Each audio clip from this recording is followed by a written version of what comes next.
is another exciting museum called the Slave Lodge, where people from Africa, Asia and other parts of the world merge to form the Rainbow Nation. Welcome to Insight Africa.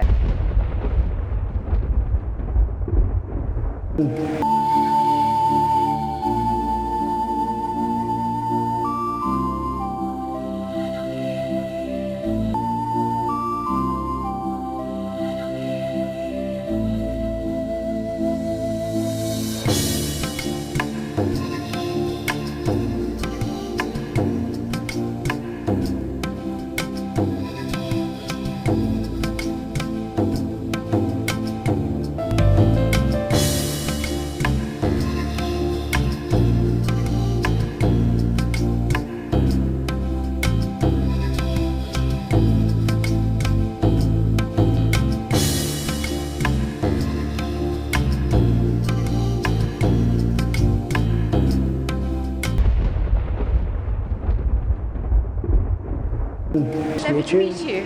Excellent, I'm so pleased to finally be here and to be able to join you. Where are you going to start us first? Well, welcome to the Ezekiel Slave Lodge Museum. We'll start here and I'll just tell you a little about this building. Okay. This building was originally built in 1679 by the Dutch East India Company as a slave lodge to house people, enslaved people who were brought from various parts of Asia as well as Africa. So people were brought from places like Mozambique, Madagascar, from the Indonesian islands and India, okay, mainly. So it was mainly around the Indian Ocean. Yeah. Okay. When the Dutch arrived here, 1652, of course, to set up a refreshment station, quite soon after their arrival, they argued for the need for slave labor. And in fact, one of the Dutch East India Company directors put it in quite a blunt way. He said, one slave can do the work of 2 or 3 Dutchmen. Oh, wow. In 1966, it actually undergoes another renovation, becomes the South African Cultural History Museum, and it's only in 1998 that it is officially launched as the Slave Lodge to tell the story of slavery at the Cape. Yeah, okay. And the theme for the building now is from human wrongs to human rights. And the idea is to look at slavery, look at that history, slavery at the Cape, but also then to talk about how that has impacted on South Africa's development and to look at other issues relating to human rights. So we look at the struggle against apartheid and we look at issues of today, human trafficking and other challenges related to human rights.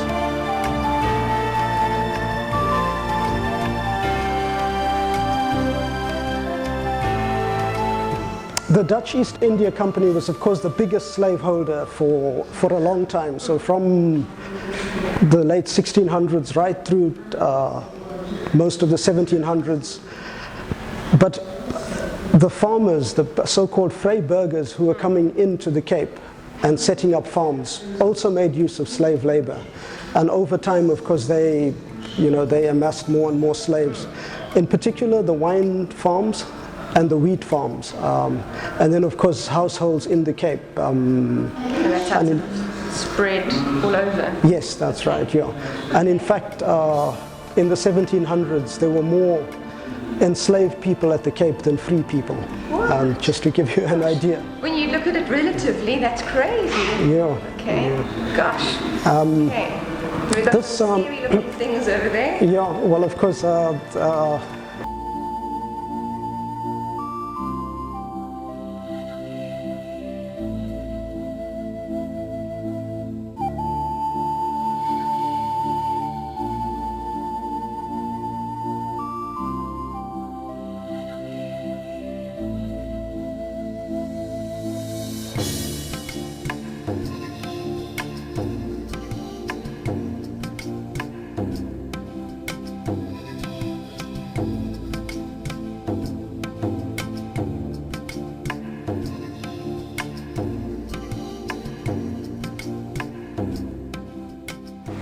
And this exhibit tells a story of a Dutch ship, a Dutch slave ship, the Meerman, that was on its way from Madagascar in 1766 with 140 some odd enslaved Madagascans on board.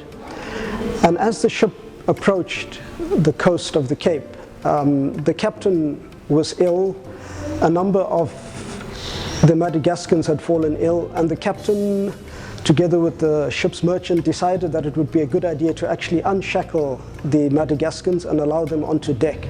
Okay.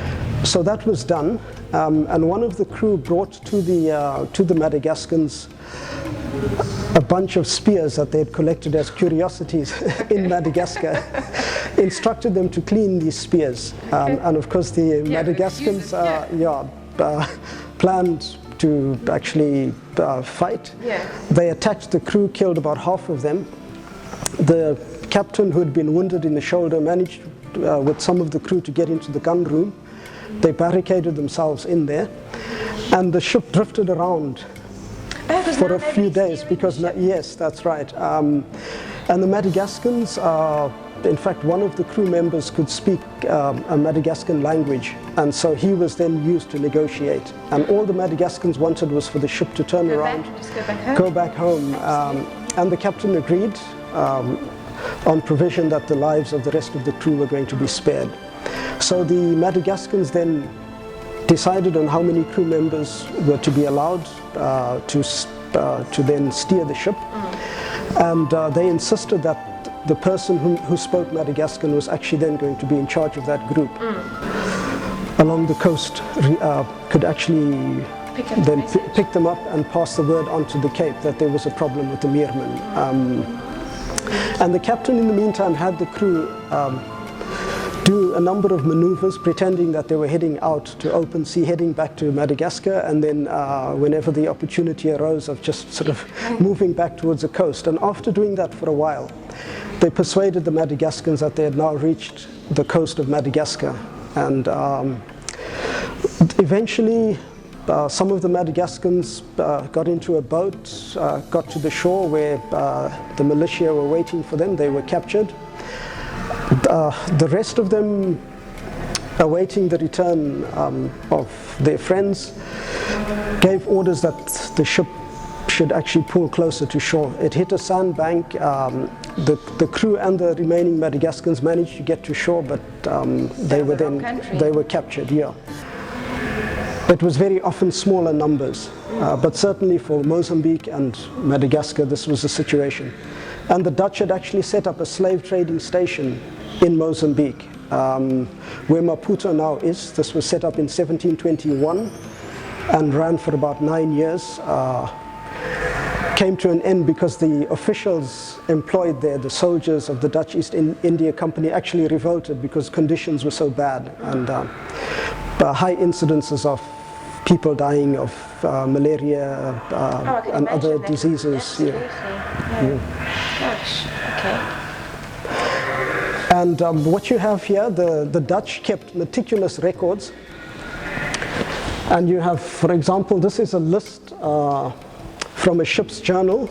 Okay. And it records people who were cast overboard, slaves who were either had died or were close to death. And it makes for quite gruesome reading. You can see the date, and it tells you the numbers. The writing, so for example, so 15? 15, that would be February. February, okay. Right, so the 15th of February. 2 Negres. Do it, yeah. So that tells you, three of the slaves died. And you've got, Ian, do it, and so it goes on. And they wouldn't capture their names or? No. In this case, they wouldn't just, yeah.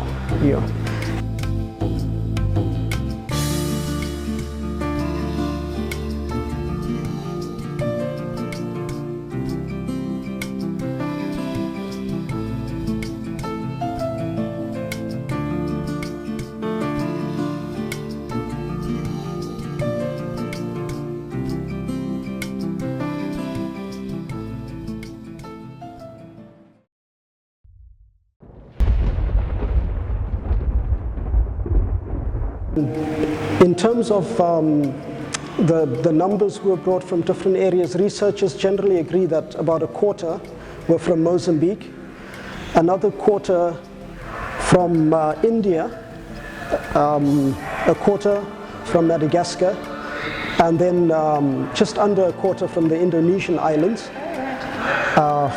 and a small percentage of that from the Malaysian islands, of course, and a sprinkling of people from places like Ceylon, which is now Sri Lanka, a few people even from as far as the Philippines. There's been debate over, because there were a few Chinese people in here as well, and the probability is that they were actually brought as criminals, people who'd been sentenced by the Dutch East India Company. And so, yeah, that's right, because as I said, the prisoners were, side by side with the enslaved people. So I should just mention with regard to the names, now for the people who were bought by farmers, by the vrijburgers, very often they would be given names, for example, that accorded with the month in which they were bought. So the farmer would buy a batch of slaves in January and they would become Januaris. And that's why you have so many people in the Western Cape who have surnames that correspond. Yes. Okay. And then people would sometimes be named just according to their physique. So, you had biblical names, Samson, Goliath, classical, like the Greek classical Hercules, and names like that. And people actually kept those names throughout, or did they release them and to go back to their sort of traditional names? Generally, they kept those names. And so you'll find in some cases you can actually tell where there's a strong possibility that people have some slave sort of roots in And what's this big map here? That looks quite interesting. Okay, the map shows where enslaved people were brought from. So as I said initially, it was Angola and Dahomey. But were they all brought in to Cape Town or different places? Yes, they were brought to the Cape. This is slaves who were brought as by the Dutch East Indies Company, yes. And then a strong focus on East Africa, of course, after that, with Madagascar and Mozambique being the main, but people being brought as well from places like Zanzibar, and then, of course, as I mentioned, from the coast of India, and then also from Indonesia, bringing them to the Cape.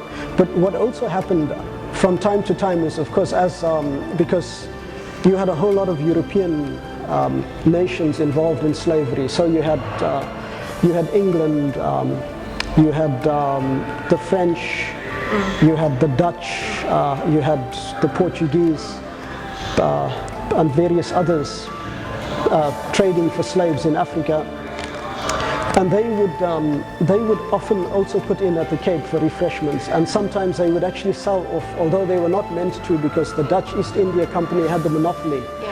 And so in order to make up some money for their supplies, from time to time they would sell off to farmers. And we know that some people then who were actually part of the transatlantic slave trade ended up here. But it's difficult to really find records on that, because of course no records would have been kept, because it was an illegal trade in a sense. Okay. And then of course one of the you'll notice the script.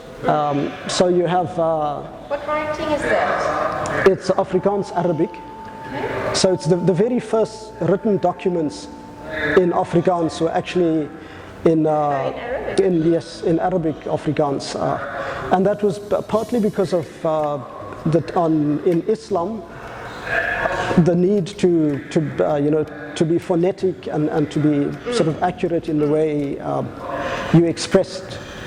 And so you'll find that amongst the writings, the religious literature of Islam in the early days at the Cape, there are quite a number of incidents of Arabic Afrikaans, but also in letters that people had written to family.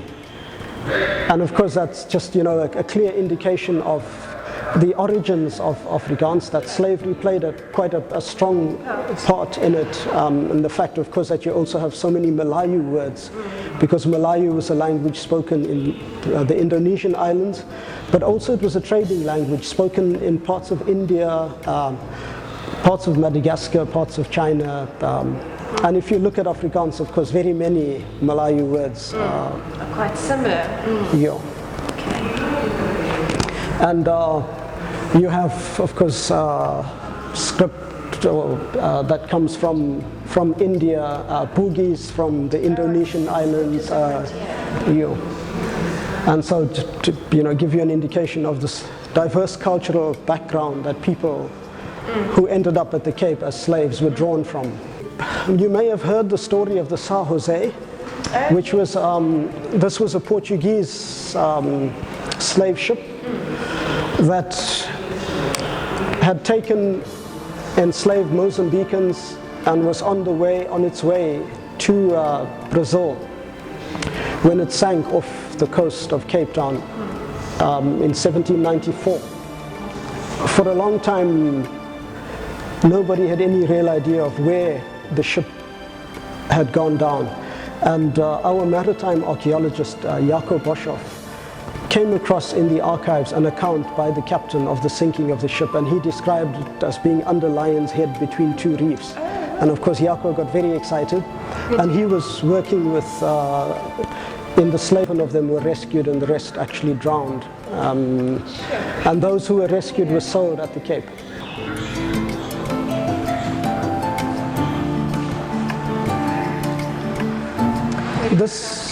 This exhibit called Cultural Echoes gives an indication of the cultural backgrounds that people who were brought to the Cape as slaves came from. And so you have Angola, Bali, Madagascar. It really gives one a sense of, when we talk about the cultural diversity and this diversity that makes up South Africa, Really is. we don't really appreciate just how diverse. And then we've got a lot of tools here. Yes, these were, some of the cultural artifacts from these various areas. Are they just the tools they used when they were working, or they war tools? No, these were actually collected in these various places by collectors. I see. Okay. And it's to give you some indication of the kinds of crafts that were being practiced and in these places. And this mask? A mask, yes. Where is that from? It looks almost Indonesian, or? Yes, it is actually. Let's take a peek. It's number 4. It is from Indonesia. Lucky guess. No.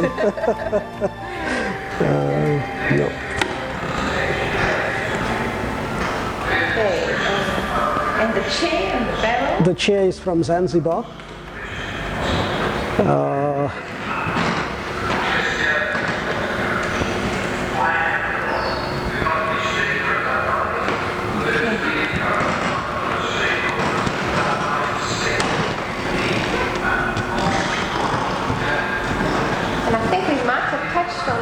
Oh no, this is an Indonesian cat.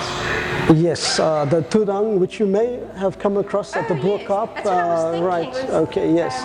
In a previous episode we covered the Boerkaap, and we went through that, and it looked so identical. Then I saw Indonesian, I got a bit confused. Yeah. Okay. Yeah, the tudang was actually worn by followers of Islam. Yeah. And before the fez arrived, this was that was what they wore. What was generally worn, and yes, from Indonesia. And the kaparangs, of course, for that people would wear when going to mosque, so that after doing their ablutions, they wouldn't touch the floor with their feet. And Okay.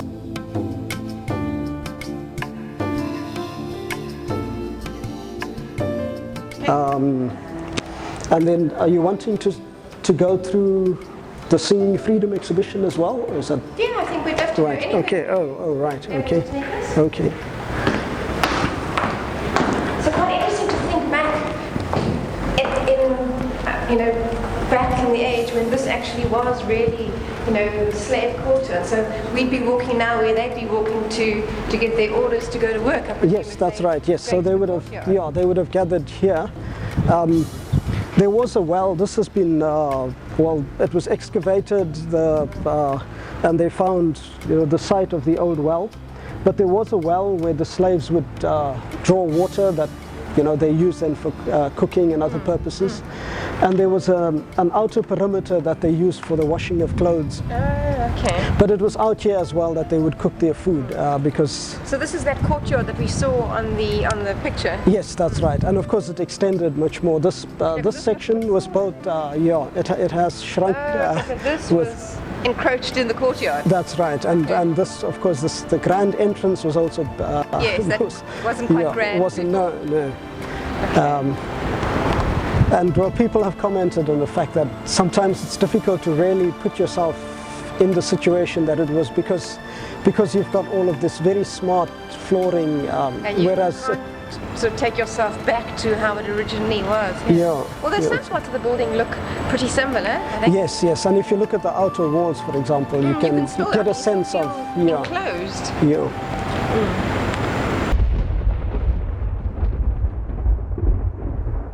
We've come to the end of this episode. Join us again for another exciting episode about the history and culture of African people on Inside Africa. I remain your host, Charlene Miles.